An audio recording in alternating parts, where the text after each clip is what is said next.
요즘 대선 후보 토론회 이후 아리백이라는 용어가 더 이슈가 되고 있죠. 저희뿐 아니라 산업계 종사자들에게 아리백은 참 익숙한 단어인데요. 전 세계적인 에너지 전환 흐름 속에서도 과연 재생에너지만으로 전기를 충당할 수 있을 것인가에 대한 의견은 분분합니다.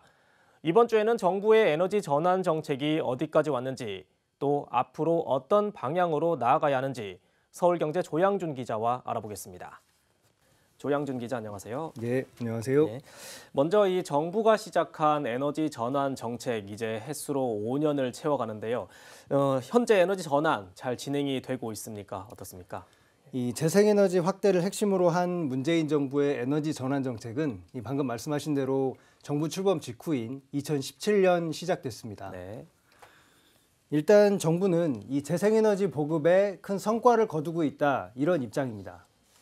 이 산업통상자원부 산하기관인 한국에너지공단은 매년 국내 신재생에너지 관련 통계를 발표하고 있는데요. 이게 이 1년 상황을 총 집계를 하다 보니 현재 최근 통계는 2020년 현황입니다. 이 국내에 설치된 신재생에너지 발전 설비의 총 용량 규모는 2017년 15,703메가와트에서 2020년 25,937메가와트로 65%나 증가했습니다. 태양광, 풍력, 수력 등 이 재생에너지와 수소연료전지 등 신에너지 설비를 모두 합한 것이 이렇다는 의미입니다. 이 신재생에너지 설비가 석탄, 원전 등을 합한 전체 발전 설비에서 차지하는 비중도 2017년 13%가량에서 2020년 19%로 늘었습니다. 이 정부가 신재생에너지 설비를 설치하는 사업장 또는 일반 가정까지 포함해 각종 인센티브를 부여한 결과라고 볼 수 있겠는데요. 한국전력, 즉 한전에서는 태양광 패널 등 재생에너지 설비를 설치하면 전기요금을 일정 부분 할인해주고 있기도 하죠. 이 재생에너지 보급 측면에서는 에너지 전환 정책이 성과를 내고 있는 그런 모습입니다. 네, 예상했던 대로 재생에너지 관련 이 인프라가 참 많이 늘었습니다. 그런데 이 설비가 늘었다고 해서 재생에너지 발전이 확대됐다고 좀 볼 수 있는 건가요? 어떻습니까? 예, 정확한 지적이신데요. 통계에서도 그런 부분이 확인이 됩니다. 네. 우선 2020년 이 신재생에너지 생산량에서 생산량 생산량이 전체에서 차지하는 비중은 4%대로 여전히 높다고 보기는 어려운 수준입니다. 이 신재생에너지 설비를 실제 돌려서 얻어진 발전량 비중의 경우 2017년 8%가량에서 2020년 7%대로 오히려 후퇴했습니다. 설비는 크게 늘려났는데 그만큼 생산성이 증가했다고 보기는 힘든 것이죠. 물론 이 국내 재생에너지에서 핵심 역할을 하는 태양광의 경우 이 발전량이 2017년 약 700만 메가와트 시에서 2020년 1,400만 메가와트 시로 이 2배나 확대되는 등 일부 성과는 분명 나타나고 있습니다. 또 정부는 재생에너지의 피크 기여도, 즉 전력량이 가장 많을 때 에너지 생산에 기여하는 수준이 계속 개선되고 있다는 입장이기도 합니다. 이 재생에너지가 해가 뜨지 않는 시간, 또 바람이 불지 않는 때에 발전이 어렵다는 한계를 점차 극복하고 있다는 그런 의미입니다. 그럼에도 전체 발전량에서 신재생에너지가 담당하고 있는 몫이 아직은 미미한 것은 부존 자원이 없는, 즉 에너지 수입 의존도가 거의 100%인 한국 사정에 비춰봤을 때 풀어야 할 과제인 것은 분명해 보입니다. 네, 재생에너지 확대라든지 에너지 전환은 또 글로벌적인 문제이지 않습니까? 이게 다른 나라 사정도 좀 살펴봐야 될 것 같은데요.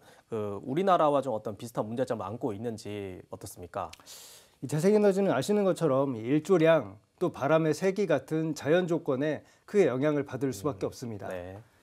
각 나라별로 처한 상황이 좀 다르다는 네. 의미인데요. 따라서 우리와 비슷한 자연 조건을 가진 이웃 나라는 어떻게 하고 있는지 한번 살펴볼 필요가 있겠습니다. 먼저 한국처럼 부존 자원이 없는 일본 역시 재생에너지 같은 비화석 연료 사용을 확대해 나가고 있습니다. 일본의 재생에너지 발전 비중은 2019년 18%인데 2030년까지 이를 최대 38%까지 2배 이상 늘리겠다는 것이 현지 정부의 계획입니다. 대신 석탄 비중은 그만큼을 줄여서 이 온실가스 배출을 낮춘다는 것이죠. 이 주목할 만한 부분은 원전의 활용입니다. 일본은 원전 비중을 2019년 6%에서 2030년 20%대로 3배 이상 늘린다는 계획을 세웠습니다. 재생에너지의 아직은 미약한 에너지 채산성을 원전으로 보완하겠다는 그 계획인 것이죠. 이 후쿠시마 원전 사고의 트라우마로 일본 내에서 여전히 원전에 대한 불안감이 사라지지 않았지만 에너지 전환을 위해 원전 활용을 선택한 것입니다. 네, 또 다른 이웃나라 이 지구촌에서 가장 많은 탄소를 배출하는 중국은 좀 어떻습니까?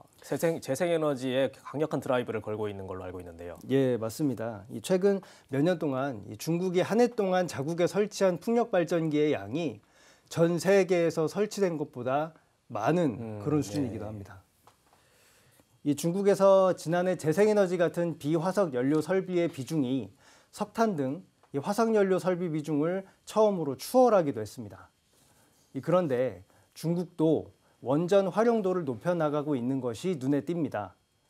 지난해 중국에서 원전 설비가 이용된 시간은 총 7,800시간을 넘었는데 이는 1위 발전원인 석탄보다 70%나 많은 수치이며 태양광이나 풍력보다는 최대 6배 많습니다.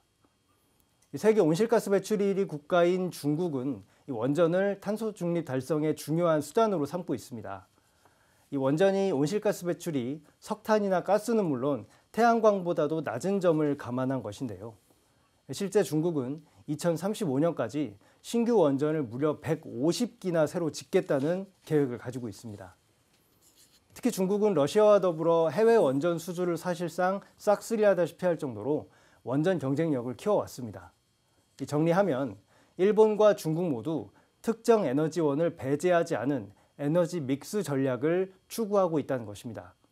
이는 원전 비중을 점차 줄여나가겠다는 한국 에너지 전환 정책과는 차이를 나타냅니다. 네, 이 다른 나라들은 재생에너지, 친환경 에너지로서 이제 원전을 함께 좀 이렇게 추진하고 있는 것 같은데 결국 재생에너지로만 이제 전기를 얻는 게 어떤 한계가 좀 있다는 의미 같은데 어떻습니까? 서두에서 말씀 주신 것처럼 최근 대선 토론에서 아리백 또 EU 텍소노미 같은 용어가 나와서 화제가 된 바 있죠. 네. 이 두 용어의 사전적 의미뿐 아니라 이 두 용어가 현재 주고 있는 시사점이 무엇인지 그것까지 함께 살펴보는 것이 중요할 것 같은데요. 네. 이 아리백은 아시는 것처럼 재생에너지로 얻은 전기로만 100% 충당한다는 의미입니다. 그런데 모든 기업이 전기를 발전해서 사용할 수는 없죠. 아리백 참여 기업들은 따라서 재생에너지 발전사가 생산한 전기를 구매하는 방식으로 전기를 충당하게 됩니다. 이 재생에너지 발전 단가는 더욱 저렴해지는 추세이기는 합니다만 아직 기업이 비용 걱정 없이 100%를 충당할 수준은 아닙니다. 이 자칫 같은 전기를 재생에너지로 발전됐다는 이유로 이 기업이 웃돈을 주고 사야 한다는 의미입니다. 여력이 있는 대기업이 아니라 중소기업들이 이 아리백에 참여할 수 있을지 의문이 드는 대목이기도 하죠. 이 유럽연합이 최근 녹색 분류 체계, 즉 텍소노미에 천연가스와 원전을 포함한 것도 결국은 에너지 전환 때문입니다. 이 전환 과정에서 두 연료가 필수 발전원이라는 점을 인정한 것인데요. 유럽도 공격적인 탄소 중립 목표를 설정을 하고 있죠. 이를 위해서 이 화석연료인 천연가스, 또 입지와 폐기물 처리가 관건인 원전이 아직 필요하다는 뜻입니다. 또 한 가지 말씀드릴 것은 재생에너지 확대는 공짜가 아니라는 점입니다. 이 재생에너지 설비를 짓는 데 드는 광물 등 이 원자재 수요가 뛰면서 가격이 오르고 이것이 인플레이션을 부추기는 이른바 그린플레이션은 세계적인 문제로 비화했습니다. 정리하면 에너지 전환은 어느 한 가지만 보고 가기는 어려운 문제라는 것이 분명해 보입니다. 비록 대선 토론 과정에서 화제성으로 에너지 문제가 주목을 받은 측면이 있습니다만 기왕 화두로 떠오른 만큼 각 후보들이 진지한 고민과 탐색을 거듭하는 계기가 됐기를 바랍니다. 예, 오늘 제 말씀을 들어보니까 참 에너지 전환으로 가는 길이 단순하게 재생에너지만 생각하면 안 될 것 같습니다. 저도 이제 여기저기 취재를 다니다 보면은 원전 필요성에 대한 얘기를 많이 듣는데 이제 차기 정부가 에너지 믹스에 대한 생각을 좀 더 해봐야 될 것으로 보이네요. 예, 조양준 기자 수고하셨습니다. 예, 감사합니다.